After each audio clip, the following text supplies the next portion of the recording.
bunch of jets to replace those too. Yeah, of course. You keep looking over, waiting to run over here. Hey, Carl. Ready, go. Ooh, is that a 99-cent store? Or a 99-cent hero? Nice.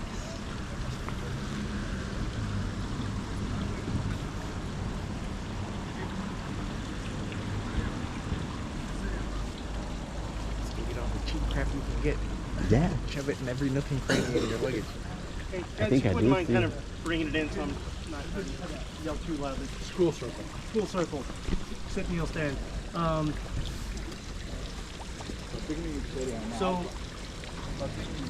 just to get you quickly oriented, we're in Capru. And we know that this is where Easy Company was. Guys have come back here.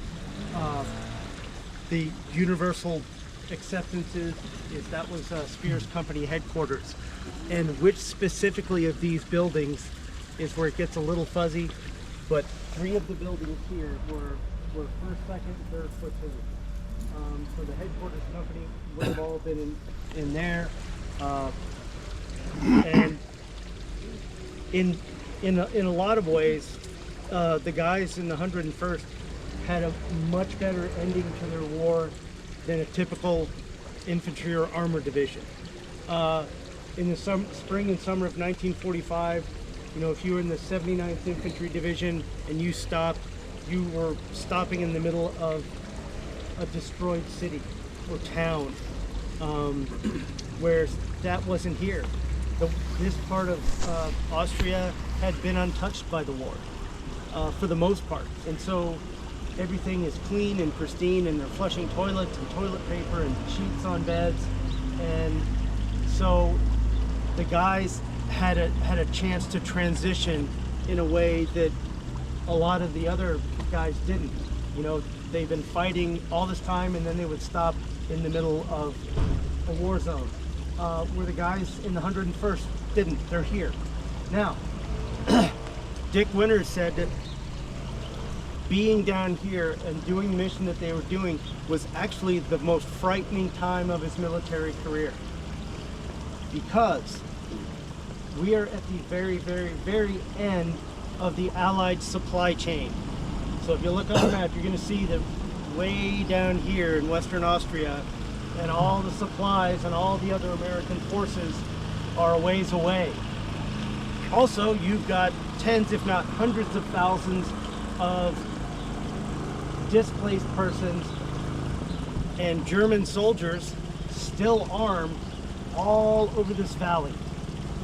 On the other side of Zellamsee, all between here and Zellamsee, all past it, all this valley would be just filled with displaced persons and German soldiers. And since none of the guys in the 101st were handed a manual on how to dismantle a fascist state, they had to wing it. And so one of the things that they had to do that was really unfortunate was part of the agreement between the Western Allies and Russia and Stalin was that anyone from a Soviet-controlled zone, which was now Eastern Europe, or a member of the former, anybody from the Soviet Union, had to be repatriated voluntarily or involuntarily. So that meant the train station right near the Grand Hotel in Zellamsee is where they would load up all of these people, the vast majority of whom did not want to return. Because if you were a Russian POW, regardless of whether you would help the Germans or anything, you were tainted by the West and you were suspect. So you were going to a gulag, you know, at a minimum for a little while, if not for the rest of your life. So the Earl McClung talks about the first time they went further into Austria, around Salzburg, which was the Soviet-controlled zone. And, you know, it was really hard getting these people onto the trains. They didn't want to be there. And they hadn't even stopped at the train station before Russian soldiers are up on the train cars trying to uncouple them and take everything they can off the train. Earl remembers kicking a Russian officer in the face who was trying to get on. So it was chaos. They got the train out, and so from that point on, the train cars would have machine gun teams on the tops. These were our allies, by the way, and they had to be much more heavily armed and escorted. That was very difficult. They've got, again, tens if not hundreds of thousands of soldiers surrendering all the time. Yes, Babe Heffron did try and take the surrender of a German general and his troops. Babe just really wanted the guy's pistol. He'd eventually get the pistol after I think when he surrenders and he hands it to Carwood Lipton, and Carwood Lipton says, "No, you keep your pistol." Babe went ahead and got it anyway. Where did that didn't take place here? Did it? That surrender? That surrender, most likely, because a lot of those blurs with the guys would have been on the other side of Zelensee. So when we head out, you'll see a place called Saalfelden, S-A-A Felden, S-A-L Felden, and that whole valley, you see, it really opens up, and that's where so much, and it would just be like, here comes thousands of German soldiers. All right, stack all your weapons there. And so the guys would have to go through and they would have to search every one of them. They would be looking for the SS blood group tattoo, which most SS soldiers had. And they would try and remove it in different ways. But you were looking for that, trying to weed out the SS. They had photo books of people who were wanted. And it just is, again, nobody gave you the manual on how to, dismantle this kind of a state. So add on to that, you have tens of thousands of displaced persons from all over Europe, and the enormity of that process, and these are just some people, all of them are hungry, so they're setting up displaced persons camps. And they're running those, and they're running supplies. So they're not fighting. There are times of high adventure, like with the train trips, but balanced with that, unless you've got duty at night, manning a checkpoint or doing something like that, you're sleeping in an Austrian chalet in sheets, and you're not eating at the chow hall, which is just up the street. I'll point it out where it was, because army food was still crap, but local Austrian food was fantastic, and so the guys ate really well. And they all had access to vehicles, guns, alcohol, as the series shows. But it was that was a way of blowing off steam and trying to process and compensate for everything that they had been through. And to be able to do it in a place as beautiful and idyllic as this, again, I think of that regular infantryman sitting in the ruins of Leipzig or something, and where is your hope for the future?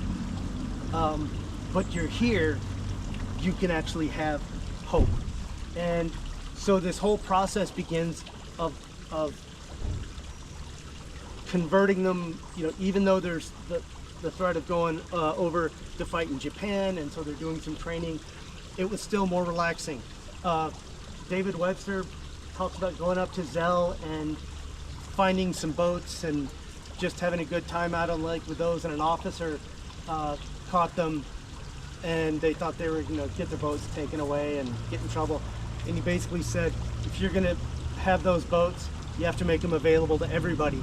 So Webster and some guys got to set up a nice little side business, renting boats out on the lake. But there were sports and on this. So right here, on the morning of the 7th of June, the previous night was the 1 year. It's just crazy to think it had only been 1 year, or crazy to think it had already been a year. And the guys started celebrating early. Webster talks about the things that he saw, what he did on D-Day, and the fact that he's sitting on the balcony of one of these chalets with a pen and his notebook and a gin and tonic, in his hand, and you just can't believe it. The next morning formation, most of the men were clothed, technically. One of the guys said there was at least one guy out here wearing his jump boots.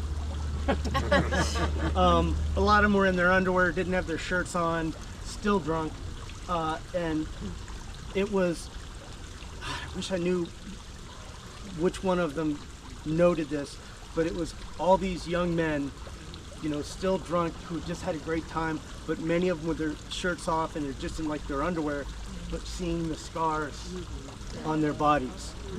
And that at this moment of joy and celebration, that there was also this realization of, you know, what these human beings had, their bodies had been through.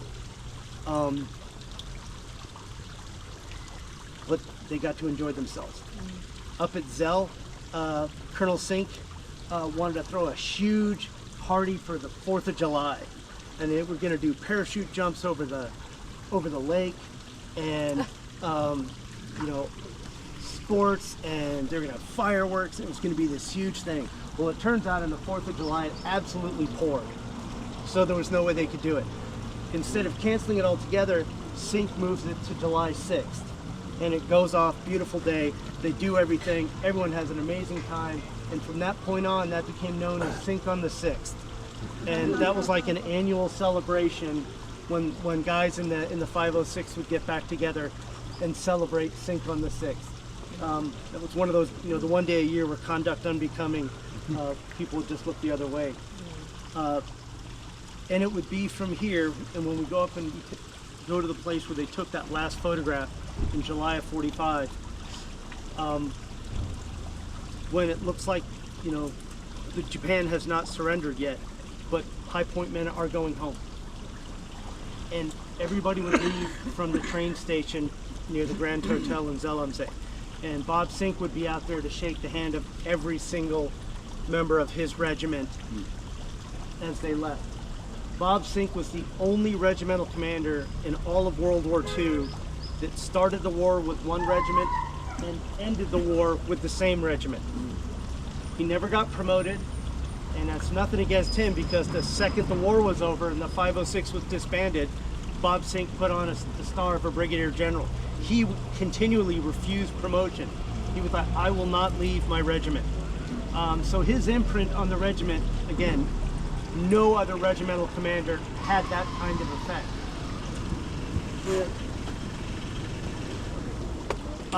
Questions yet or no? Yeah, do you have a question, please? Yeah, so the original Currahee group, The Toccoa men, yeah. the Toccoa men, they are now here, the remnant of them. How many do we suspect were left of the original? So if you had original Toccoa company, had about 150 men when it actually formed and became an airborne unit. There was maybe a couple of dozen maximum. A couple of dozen. Yeah, and it's, you know, you have guys like Tony Garcia and Babe Hefferon and Les Hashey, you know, who were in Aldbourne while the Normandy campaign was going on and joined the unit right after that, and they still felt like the new guys, you know, because they weren't original Toccoa men. But then the guys who came in after them would look at them as hardened veterans. But again, just the law of averages. You know, you can't escape it. And that's actually one wonderful thing about. I'll drop the actual photograph in the chat, and then I'll tell you a story about a guy who went AWOL and good times. Was it how many Toccoa men you can see in there?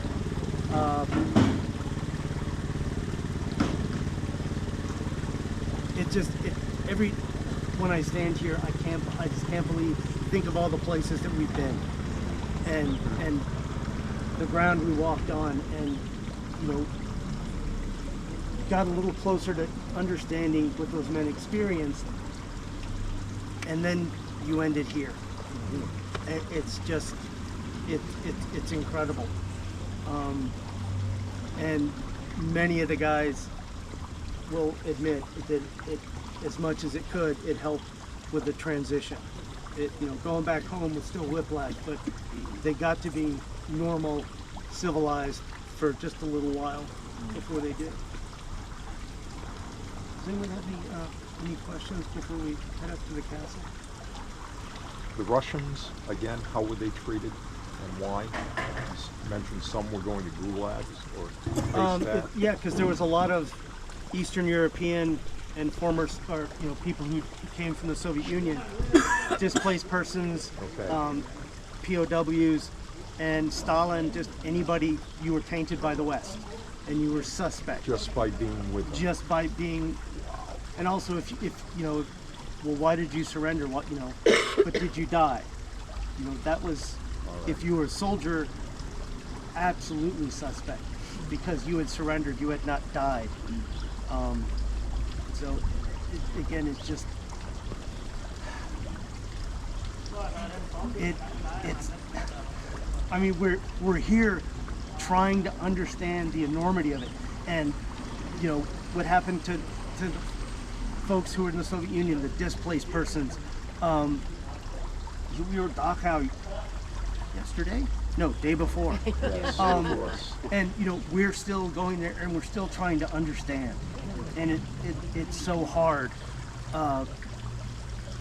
And to know that there's this, there's still this chaos, and you're out. You feel like you're out at the end.